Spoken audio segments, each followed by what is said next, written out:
বিশ্বাস করো ভাই, আমার সাদা মনে বিন্দু মাত্র কাদা ছিল না। যখন দেখলাম যে আমার এটিতে ইনকিউবেটরের 2-3টা টপ বান্ডিল না গান স্কিন গুলো নেই, তখন মনে করো মাথা একদম হট হয়ে যায় একেবারে। আর এটার জন্য আমি 13,000 ডায়মন্ড টপ আপ করে একবারে চলে আসি ইভেন্টের ভিতরে, মানে গেমের ভিতরে। এই ইভেন্ট একবারে কমপ্লিট করে ফেলাবো। আর ভাই বিশ্বাস করো, ওদিকে আমার কটা গণ্যমান্য জঘন্য ব্যাকআপ প্লেয়ার আছে, এরা খালি বলতেই থাকে ভাই আপনার 81 লেভেলের এটিতে কোনো মালই নেই, মানে গান কালেকশনে নেই। তো এটার জন্য আমি কিন্তু আরো মনে করে উত্তেজনার ভরে মনে করে চলে আসি ডায়মন্ড টপ আপ করে এই আলবাছাল বের করার জন্য। আদৌ কি সেই স্কিন গুলো বের করতে পারছিলাম কিনা এটা জানতে হলে ফুল ভিডিও দেখতে হবে। তো বেশি প্যাক না করে ছোট্ট একটা ইন্টু দ্য স্টার ভিডিও শুরু করা যাক।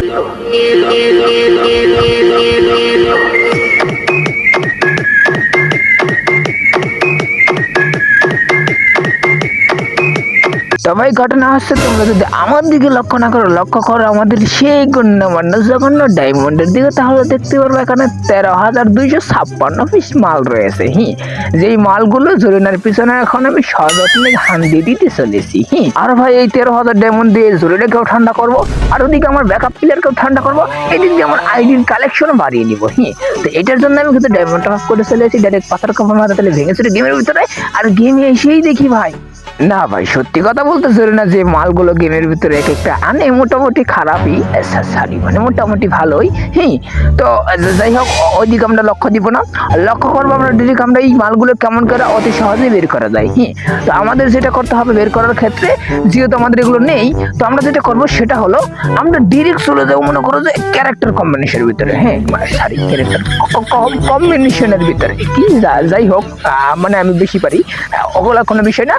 আমার ক্যারেক্টার তোমার ক্যারেক্টার জনপ্রিয় ক্যারেক্টার হলো কালাসান ক্যারেক্টার। মানে মালটার গেট আপ দেখেছো, মানে মালটা একেবারে প্রস্তুতি আছে হান্দি দেওয়ার জন্য। যাই হোক, এত হাই ভরা যাবি নি, মানে এই মালটার গেট আপ মাটার দেখি তো জরি না বাস্কেট টাস্কি খেয়ে যাবে, মানে এমনি দিদি বাড়া। তোমরা শুধু ধৈর্য সহকারে ফুল ভিডিওটা দেখতে থাকো, দেখো আমি জরিনাকে কেমন করে হান্দি দেই। তো যাই হোক, সেটা বড় কথা নয়, বড় কথা হচ্ছে এবার আমরা পাঁচশাল কাপড় মাথা তুলে ভেঙে চলে যাবো ডিরেক্ট সেই গণ্যমান্য জঘন্য ইভেন্টের ভিতরে। তার আগে একটু ম্যাক্সিমোট মেরে নেই, জরিনাকে একটু ভয় টয় দেখিয়ে দেই, যাতে সালা আমার বেশি ডায়মন্ড খরচ না হয়। আচ্ছা যাই হোক, এবার আমরা কালাসানকে নিয়ে এসেছি, কালাসানকে আনার পর ডিরেক্ট আমরা করে দেবো 25 ডায়মন্ডে একটা স্পিন। মনে হচ্ছে এটাতেই বেড়ে যাবে কালাসানের যে পাওয়ার, মানে দেখলেই সালা জরিনা মানে যাই হোক, মানে যাই হোক দিছে একটা।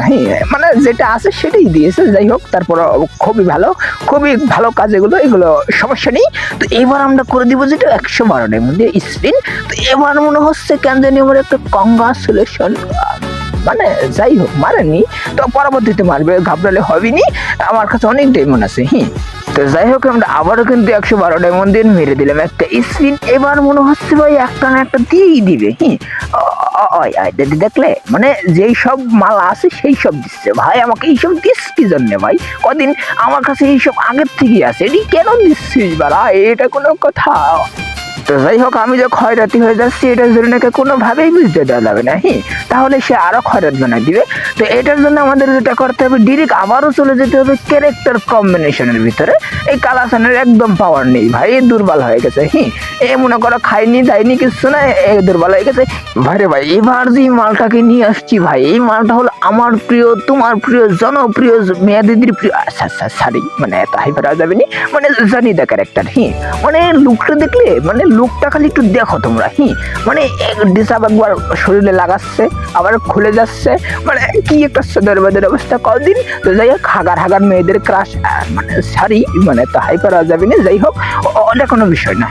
এবার আমরা এখানে একটু গরিফে ম্যাক্স ইমোট মেরে আমরা ডিরেক্ট চলে যাবো সেই গণ্যমান্য জঘন্য ইভেন্টের উপরে ঝাঁপিয়ে পড়তে। এখন আমরা যেটা করবো সেটা করবো ডাইরেক্ট ইভেন্টে চলে যেতে হবে। ইভেন্টে যাওয়ার পর মনে করো জরিনাকে ভয় দেখাতে হবে, মানে একদম ভয় পাওয়াই দিয়েছি অলরেডি, যেহেতু মনে করো কালাসান ক্যারেক্টার মানে কালাসানকে সেন্স করে জনিতাকে নিয়ে চলে এসেছি, তার মানে জরিনা ভয় পেয়ে গেছে। এটা মানতে হবে। তো আসার পরে আমরা ডিরেক্ট করে দিব, ডিরেক্ট মনে করো যে 25টার মধ্যে একটা স্পিন করে দেবো, আশা করি যে একটা বুম শট দিবে, মানে বুম মারবে। কি বালছাল মারছে। যাই হোক, আরে সালা সেটা তো বড় কথা নয়, বড় কথা হচ্ছে এবার আমরা 112টার মধ্যে স্পিন হান দিয়ে দিয়েছি। এবার কেন জানি আমার মনে হচ্ছে কংগ্রাচুলেশন কয়েকটা মারবে কিন্তু মারেনি। তো আমরা আবারও মেরে দিব 12 ডায়মন্ড দিয়ে, মানে 112 ডায়মন্ড দিয়ে কিন্তু আবারও মেরে দিয়েছি 112 ডায়মন্ড দিয়ে। মনে হচ্ছে এবার ওই মানে কি বলবো শালা ওই একই মাল দিচ্ছে বারবার। এই দিচ্ছিস কেন ভাই? হ্যাঁ জরিনা তুই আমার কথা শুনিস নে, কি দিচ্ছিস আমাকে? এগুলো আছে, এগুলো দিস নে। যাই হোক এই মালটা দিয়ে চলবে না ভাই, এটা দুর্বল হয়ে গেছে। এই মনে করো অনেক মানুষের সাথে খেলতে খেলতে মানে সারি। তো ভাই এবার আমরা যেটা করবো সেটা হলো জনিদার সাথীকে নিয়ে আমরা খেলবো। মানে খেলবো না, ইভেন্টের ভিতরে যে স্পিন মারবো। তো যেই বলা সেই কাজ, বলতে না বলতে আমাদের মেয়ে দিদিকে নিয়ে চলে আসলাম মনে করো স্পিন করার জন্য। মানে ডিরেক্ট আমরা এখন চলে যাবো সেই গণ্যমান্য জঘন্য ইভেন্টে আবারও। মানে কি আর বলবো, যাই হোক ভাই আমাকে দিচ্ছে না জরিনা। এবার কেন জানি আমার মনে হচ্ছে জরিনা এবারে কে হারাতে পারবে না। মানে জনিদাকে হারাতে পারলো, এই মিয়া দিদিকে হারাতে পারবে না। তো প্রথম স্পিন আমরা 25 ডায়মন্ড দিয়ে করে দিলাম। মনে হচ্ছে যে একটা মাল দিবে, কিন্তু দিয়ে দিল একই মাল। দেখলে কয়বার করে দিল একটা জিনিস। যাই হোক কোনো ব্যাপার না, এবার আমরা যেটা করবো সেটা হলো 112 ডায়মন্ড স্পিন হান দিয়ে দিয়েছি। মানে আমি বলেছি ভাই, আমি বলেছি মানে মেয়া দিদির পাওয়ারের সামনে কোনো পাওয়ার চলি না। মানে এটাতে প্রমাণ হয়ে গেল মেয়েদের অনেক পাওয়ার ছেলেদের তুলনায়। যাই হোক মানে ভালো, খুব ভালো, খুবই ভালো। সারি মানে আমি কিছু বলতে পারতেছি না। আমি এটা কি স্বপ্ন দেখতেছি? শালা দুইটা বেড়া মানুষে পারলো না, একটা বেড়ি মানুষ একেবারে হ্যান্ডেল করে ফেলালো। মানে কি বলবো। যাই হোক এদিক থেকে আমরা এইটুকু কিন্তু এটাও ক্লেম করে নিলাম। তো মানে আমি জানি যে মিয়া দিদির উপর কোনো পাওয়ার নেই ভাই। মিয়া দিদির সামনে কোনো পাওয়ারই নেই। তো আশা করি তোমরা সবকিছু বুঝতে পারছো, মেয়েদের অনেক পাওয়ার। তো সবকিছু কিন্তু বের করে ফেলছি অলরেডি। নেক্সটে যেই ভিডিও আসবে সেই ভিডিওটা তোমাদের জন্য আরো বেশি ফানি হবে। তো আজকের ভিডিওটি এই পর্যন্ত ছিল। আজকে আমি বিদায় নিচ্ছি GR2F LOL গেমারের পক্ষ থেকে। দেখা হচ্ছে নতুন কোনো ভিডিওতে। ততক্ষণ তোমরা ভালো থাকবে, সুস্থ থাকবে, আর তোমাকে যে মানুষগুলো ভালো রাখে সেই মানুষগুলোকে আরো বেশি ভালো রাখার চেষ্টা করবে। Tata, bye bye.